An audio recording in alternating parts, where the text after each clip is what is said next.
So, what's up, Tito Ron? Ano gagawin natin sa motor mo? Papalitan natin siya ng flyball, which is 11 grams straight. Ano ba yung stock mo? Ang stock ko is 13 grams. So, ang nabili mong flyball is itong Yamaha, no? Orig. Orig na bola.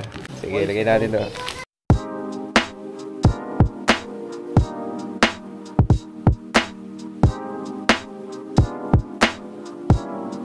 Pahinga muna si GSX.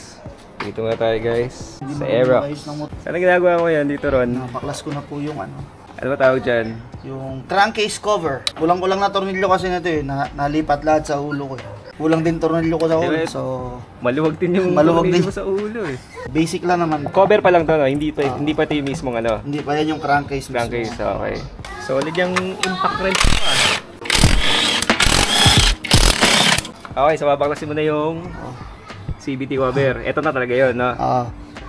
Medyo mainit pa siya. Mukhang kumulay na yung clutch bell mo, ha? Oh, sobrang lakas eh. Rainbow, ha?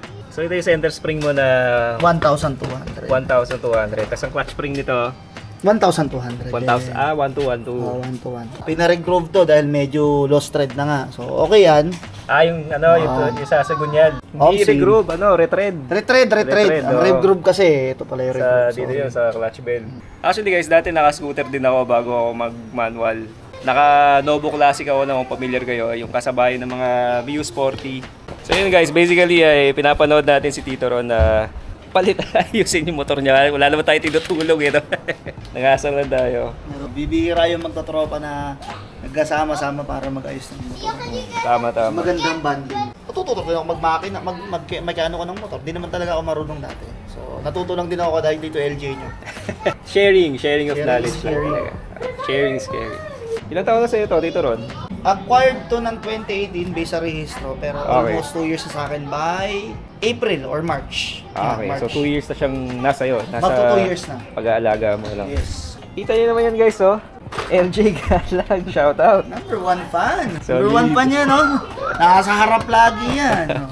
Nakita din rito guys sa mga videos natin. Siya yung kasama natin sa Marilaki. At ito pa rin.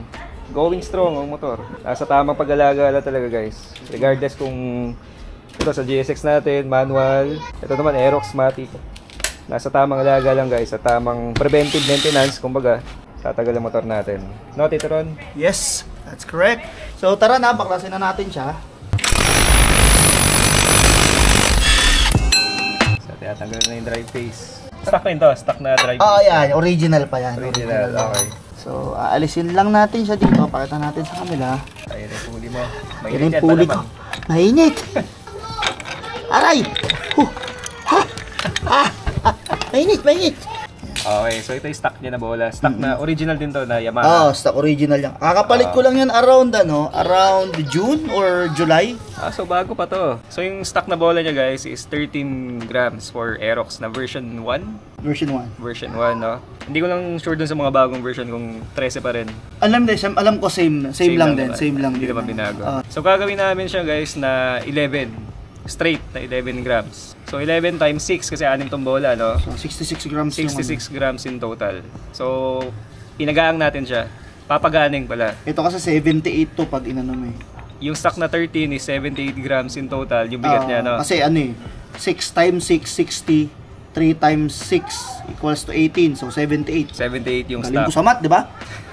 So, bakit ba ginagaanan, Tito Ron? Bakit kailangan natin gaanan? Para gumanda yung arangkada niya. Ngayon, kaya gusto ko ng arangkada para matono lang yung motor. I mean, parang at least hindi naman mahalaga kasi para sa akin, hindi naman mahalaga kung gaano kakabilis as long as makauwi ka sa bahay, makarating ka sa pupuntahan mo. Tama. Yun yung mahalaga pag nagmumotor ka. It's about the timpla mo lang, preference mo. Okay.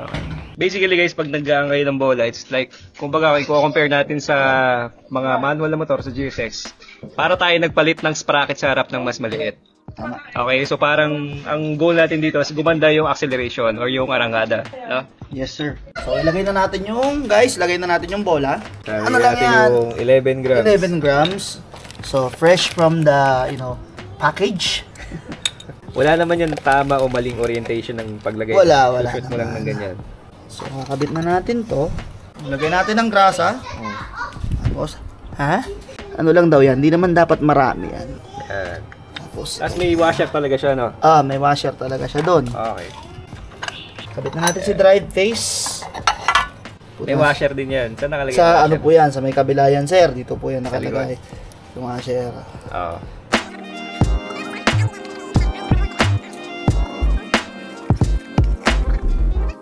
Okay, nakabit na natin, guys. Ipa-finalize na natin siya. Kakabit na natin lahat. Ibabalik na natin siya sa dati. Then, Tito LG will test it out. At pagkatapos ito, magpapahugas ng motor si Tito Ron. Oo, kasi napakadumi. Malinis mo naman, no?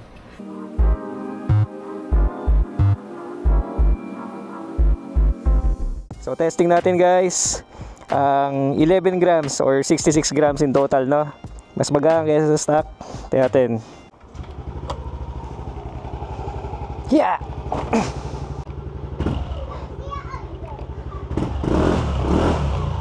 Mas galit nga. Dumadamba. Okay, testing natin.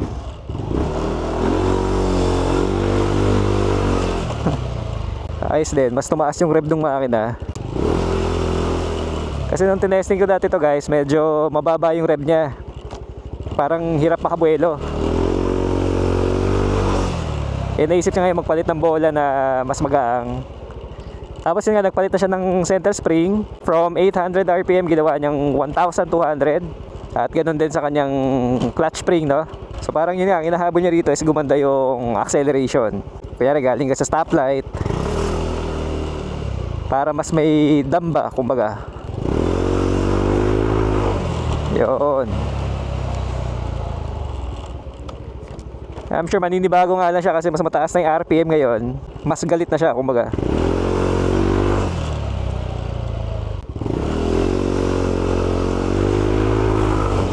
Ganda. Para sa akin, mas okay to, guys. Pero yun, depende rin sa preference ng may-ari, no? Good upgrade for me. Ganda, pare. Ganda. Para sa akin, maganda. Pero palagay ko nga maninibago ka. Kasi galit na galit siya, no? Pero mabilis rin umakit yung ano niya, mabilis umakit yung RPM. Mabilis, oo. Yun yung importante doon. Para mabigay, galing ka sa stoplight or sa overtake, mabibigay niya kagad sa'yo yung power. Tataas lalo yung RPM, mamaintain niya yung mas mataas na RPM sa mga times na kailangan mo. Yun. So kagaya nga na sinabi ko kanina, guys, no? Pag nagpalit kayo ng bola sa mga scooter, para kayo nagpalit ng sprocket ratio sa mga manual. Nilitan mo yung sprocket na sa harap. Para mong pinaliit yung sprocket sa harap or para mong pinalaki yung sprocket sa likod. At ang magiging result nun, pag ginawa nyo yun, is better acceleration. High revving, oo, mas mataas siyang mag-rev, umangil, pero yung arangada, mas maganda, mas malakas. Okay, so ano masabi mo, Tito Ron? Na-testing mo na rin, no? Na-testing ko, actually okay siya. Mas feeling ko, hindi pa ako sanay pero eventually masasanay tayo. Kasi araw-araw tayong bumabiyahe. Pero overall, satisfied ka sa yes, sir. Upgrade na ginawa mo? Ikaw lang naman talaga gumawa. Sabi mong gumawa, ako lang. Inanood ka lang naman namin, eh. Pero thank you sa mag-reviews nito. So, always watch the videos of Tito LJ. Subscribe and, views nyo lang para marami tayong matutunan. Thank you, brother. Shout out. Shoutout sa mga tropa dyan. Mag-guys tayo ng motor natin, mga tropa. Okay, testing natin ulit, guys. Try natin ilabas sa subdivision. Dito lang, kahit sa malapit sa atin. Okay. Nakakamiss din mag-scooter, ha.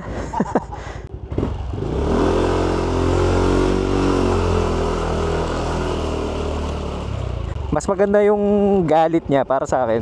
Kasi parang ganito rin yung setup ko sa Novo dati, guys, eh. Ewan ko pamilya kayo sa Novo Classic. I-try ko i-post dito sa screen yung Novo ko noon. Yun, talagang kinakalikot din namin yun. Nag-upgrade ako ng black, karburador, naka yun. Tawag doon 59 all stock. Tapos pang gilid, naka straight 8 na bola, center spring, clutch spring, lahat. Yun. Ang bilis sumapa ng RPM niya, umaabot ka agad ng 7,000, 6.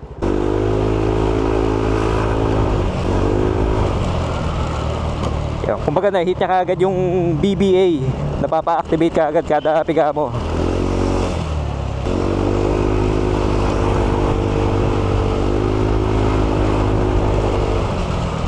So it's possible na mas malakas to sa gas, pero kumbaga ang habol naman natin is yung performance eh, no? So hindi ko lang sure kay Tito Ron kung magustuhan niya, pero sabi niya satisfied naman siya. So ako rin kasi nagbuyo sa kanya guys na maggaang ng bola. Kaya napapalit siya ngayon. It's nice, parang ganito manakbo yung Novo ko dati. Galit na galit yung RPM.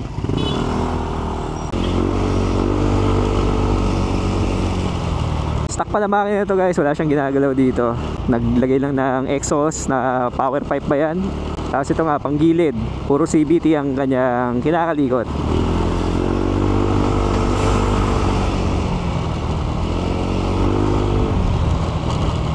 Nakakamiss mag-scooter. Gandong-ganda yun, yung damba nung Novo. Pero obviously mas magaang yun. Aerox medyo mabigat eh. Pero yung behavior niya, kumbaga when it comes to throttle response, yung reaction niya kada piga mo ng throttle, no? Yun yung hinahabol natin para gumanda yung arangkada. Yun, no? Yung bigla may tulak. Ganda. Sarap, nakakamiss mag-scooter.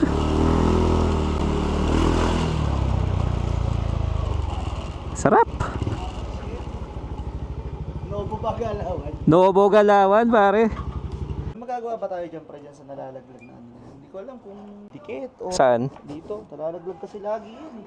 Alin, yung tapakan? Oo, dito. Ito. Hindi ko alam kung ano nangyari dito. Sige, tingnan natin kung may pwede lagyan ng cable tie or clip. Okay, so that's it for this video guys. Pinakita ko lang sa inyo yung day in the life namin ni Tito Ron na pagkalikot ng motor dito sa garahe namin. Yan, bonding kasi namin to guys, yung nakakalikot kami, nagtambay lang, nag-uusap lang tungkol sa kung ano-ano, tungkol sa motor. So that's it guys. I hope you like and subscribe. Thank you, God bless. Bye-bye.